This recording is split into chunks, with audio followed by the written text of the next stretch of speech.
Hello बच्चों, अगला हमारा चैप्टर है भारतवर्ष की उन्नति कैसे हो सकती है। ये पाठ लिखा गया है भारतेंदु हरिश्चंद्र के द्वारा। भारतेंदु हरिश्चंद्र, जिन्हें भारतेंदु युग का प्रणेता कहा जाता है, इनके नाम पर एक युग ही चला था। आधुनिक काल का जो हिंदी साहित्य हमारा जो इतिहास है, उसमें जो आधुनिक काल है, आधुनिक काल का जो पहला चरण गद्य युग या गद्य काल कहा गया या भारतेंदु युग कहा गया, वो इनके ही नाम पर है। भारतेंदु हरिश्चंद्र 34 वर्ष की अल्पायु में उनका स्वर्गवास हो गया था। इनका जो ये लेसन है, ये विधा की दृष्टि से निबंध है और ये इन्होंने ददरी मेला, एक मेला लगा हुआ था, वहाँ पर एक भाषण दिया था। उस भाषण में भारत के विकास के लिए इन्होंने जो जो बातें बताई गई थी वो इस पाठ में आया हुआ है। बलिया में ददरी मेले में भारतेंदु के द्वारा जो भाषण दिया गया था, जो स्पीच दिया गया था कि भारत का विकास कैसे हो सकता है, इस बारे में उन्होंने जो अपने विचार रखे थे, जो बातें कही थी, वो इस चैप्टर में है। ये जो पाठ है, ये एक आलोचनात्मक निबंध है जो भारतेंदु हरिश्चंद्र जी ने ददरी मेले के अवसर पर बलिया में एक उत्साहवर्धक भाषण एवं व्याख्यान के रूप में प्रस्तुत किया था। इस निबंध में साहित्यकार ने भारतीय दुर्दशा के लिए अंग्रेजी औपनिवेशिक साम्राज्यवाद को तो जिम्मेदार माना है, वहीं दूसरी तरफ भारतीय नागरिकों में विद्यमान आलस्य, अशिक्षा, अकर्मण्यता एवं दिशाहीनता को भी जिम्मेदार माना है। इस निबंध में भारतीयों ने भारतीयों में भारतीय अस्मिता को स्थापित करने के लिए ललकारा है। वो भारतीयों को ललकारते हैं और उन्हें ये याद दिलाते हैं कि तुम सब कुछ कर सकते हो और कब तक दूसरों के सहारे रहोगे। उन्होंने यहाँ कटाक्ष भी किया है, कई तरह का व्यंग्य भी किया है। उन्होंने कहा कि हमारे अंदर नेतृत्व की कमी है। वो कहते हैं कि भारतीय रेलगाड़ी के वो डिब्बे हैं जो बिना इंजन के कुछ नहीं कर सकते, अर्थात जब तक उन्हें चिताया ना जाए, उन्हें जगाया ना जाए, तब तक वो कुछ कर ही नहीं सकते। लेकिन ऐसा कब तक चलेगा? उन्होंने हमें कहीं ना कहीं ये समझाया है कि हमें अपने आलस्य को छोड़ना है, आलस्य की जगह मेहनत को हम साथ दें। यहाँ अक्सर भारत में देखा जाता है कि जो जितना मेहनत करेगा हम उसे उतना पागल समझते हैं कि हाँ, ये तो दिन भर लगा रहता है, और जो जितना आराम करता है उसे हम उतना अमीर समझते हैं। तो लेखक कहता है कि ये सब चीज़ें छोड़ो और तुम श्रम को अपने जीवन में महत्व दो, मेहनत करो, आलस्य को त्यागो, तभी हमारा देश आगे बढ़ सकता है। उन्होंने कहा कि भारतवासियों में नेतृत्व क्षमता को विकसित करना होगा। कई दशकों की गुलामी ने हमारे नेतृत्व क्षमता को ही हटा दिया है। जब तक हमसे बताया नहीं जाता कि तुम्हें यहाँ जाना है, तुम्हें ये करना है, तुम ऐसे करो, तब तक हम कुछ करना ही नहीं चाहते। उन्होंने उस समय के जो कलेक्टर हैं रॉबर्ट साहब, उनकी प्रशंसा भी की, धार्मिक पुराणों की भी बातें बताई, इंग्लैंड और जापान के वर्करों की भी बातें बताई। वो कहते हैं कि जापान और इंग्लैंड के जो वर्कर हैं, वो अगर 5 मिनट के लिए, अगर वहाँ का रिक्शा वाला भी 5 मिनट के लिए अपना रिक्शा रोक कर खड़ा होता है तो गद्दी के नीचे से न्यूज़पेपर निकाल कर उसे पढ़ता है। और हम यहाँ उतनी देर में क्या करते हैं? गप्पे हाँकते हैं। तो अगर हम अपने टाइम को, अपने समय को यूटिलाइज नहीं करेंगे, अपने विकास की तरफ लगाएंगे नहीं, तब तक हम विकसित हो भी नहीं सकते। लेखक ने कई उदाहरणों के द्वारा, कई चीज़ों के माध्यम से एक निचोड़ दिया है कि आप क्षेत्रवाद, जातिवाद से ऊपर उठिए। यही है जो हमें पीछे घसीट रहा है, और साथ के साथ आलस्य और प्रमाद को छोड़िए। जब तक आलस्य और प्रमाद को छोड़ा नहीं जाएगा, तब तक हम आगे कभी भी बढ़ नहीं सकते।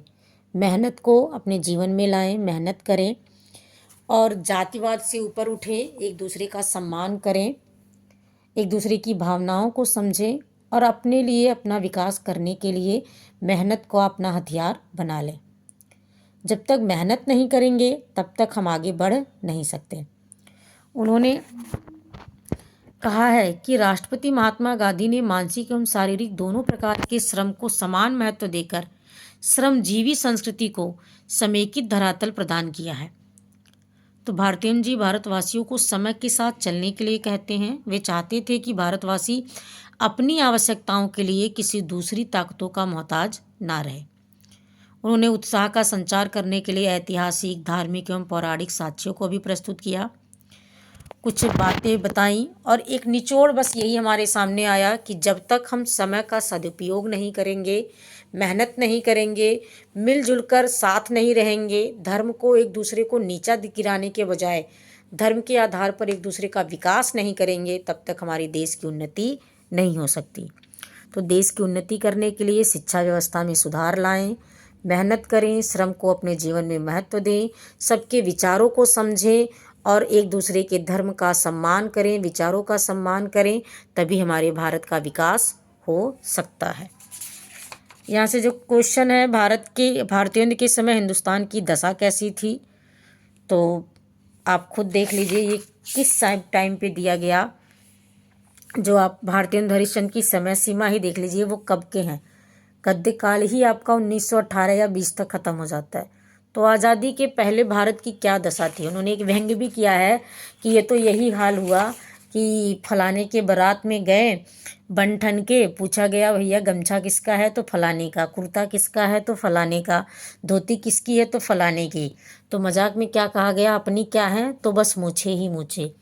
अर्थात उस समय भारत की स्थिति ऐसी थी कि भारत सुई भी नहीं बनाता था, सुई बनाने की फैक्ट्री भी भारत के पास नहीं थी। आज तो हम बहुत आगे बढ़ चुके हैं और ये हमारे मेहनत का ही नतीजा है। तो आज भी अगर आप एज ए स्टूडेंट अपनी मेहनत पर ध्यान नहीं देंगे, अपनी पढ़ाई पर ध्यान नहीं देंगे, तो आगे आप भी सफल व्यक्ति नहीं बन सकते। तो इस पाठ के माध्यम से कहीं ना कहीं हमें भी अपने जीवन में श्रम को महत्व देना है। अपनी आवश्यकताओं के लिए हम दूसरे पर निर्भर ना रहें, ऐसा हमें अपने आप को भी बनाना है। इस चैप्टर से आपकी संदर्भ संग व्याख्या वाला क्वेश्चन भी आ सकता है 6 नंबर का। मैं बार बार आपसे कह रही हूँ कि आप लोग अपने कोई भी क्वेश्चन को छोड़कर नहीं आएंगे, संदर्भ प्रश्न व्याख्या तो बिल्कुल भी छोड़कर नहीं आएंगे। 12 नंबर का ये क्वेश्चन आता है, 6 नंबर गद्य खंड से और 6 नंबर काव्य खंड से। तो आप लोग अच्छे से लिख कर आएंगे, कोई भी क्वेश्चन कोई छोड़कर नहीं आएगा। देश का रुपया और बुद्धि बढ़े, इसके लिए क्या करना चाहिए। तो मतलब कि देश का विकास कैसे हो, इसके लिए आप क्या करें।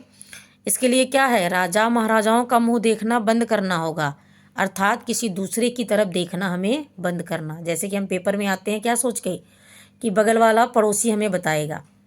तो अगर हमें अपना विकास करना है, अपने अच्छे भविष्य को बनाना है, तो पड़ोसी की तरफ देखना नहीं है, खुद मेहनत करके आना है, अच्छे से पढ़ के आना है। कह रहे हैं पंडित जी की कथा से भी यह काम नहीं हो सकता, हमें अपने आप ही कमर कसनी होगी, आलस्य छोड़ना होगा। अब जंगली पशु, मूर्ख और कमज़ोर नहीं कहलाना होगा, हमें रुपया पाने की होड़ में आगे बढ़ना होगा। एक बार पीछे पड़ने पर फिर उठ नहीं सकेंगे। इस समय सरकार का राज्य पाकर, उन्नत का इतना सामान पाकर भी अगर नहीं सुधरे तो फिर कभी नहीं सुधर पाएंगे। ये सुधार भी ऐसा हो जो सभी क्षेत्र में उन्नति हो।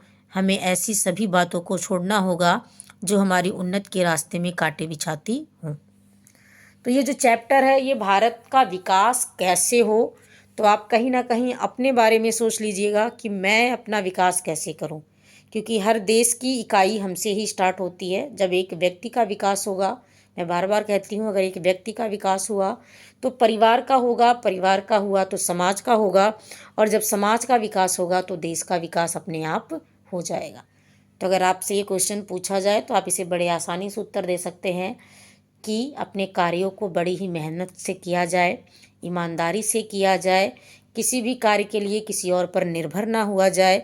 अगर ये चीज़ें हमारे अंदर आ जाएं, सबके विचारों का सम्मान किया जाए, सब में जो कुछ भी सीखने लायक है अगर वो हम सीख कर आगे बढ़ते रहें, तो हमारा विकास अपने आप होता जाएगा।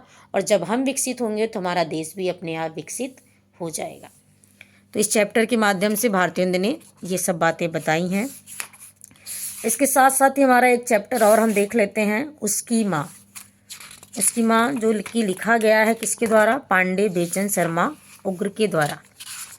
पांडे बेचन शर्मा उग्र इन्होंने लिखा है इस लेसन को।